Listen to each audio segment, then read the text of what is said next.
back to Central Florida Spotlight. In our final segment here, again with Congressman Alan Grayson, let's talk about the climate in Washington. I'm not talking about the temperature outside, but what will the climate be like in 2015? Very rough in general, but we're creating a microclimate in our office that'll be different.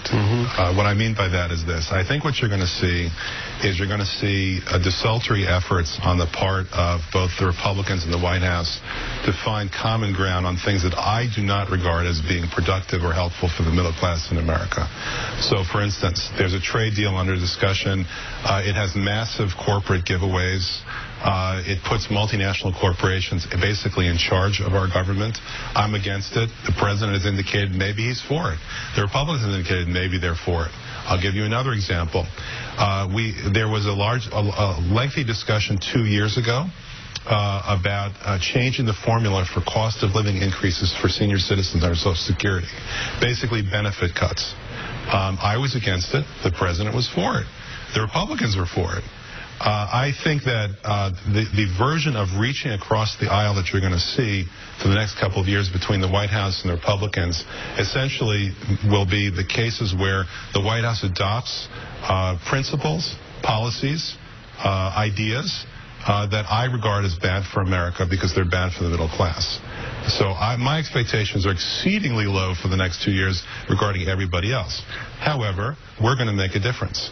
You are someone that's easily quoted. Lame is the word you used. Why was it so lame? What happened so that there was such inaction in Washington? What happened in the House is very simple. The Republican majority decided to give in and become captives of the corporate lobbyists. Time after time, week after week, month after month, we passed bills that had no hope of getting through the Senate, no hope of having the president's signature, simply in order to placate, appease, and please and grovel toward corporate lobbyists. Here in Florida, it looks like Jeb Bush has made every indication that he's going to make a run at 2016. Your take on that?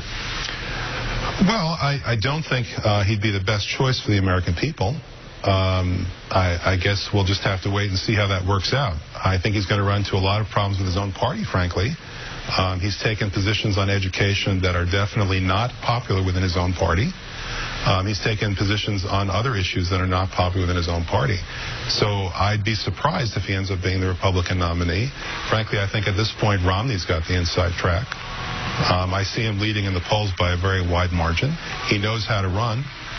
He seems to be interested in running again. I think that the nomination is his if he wants it.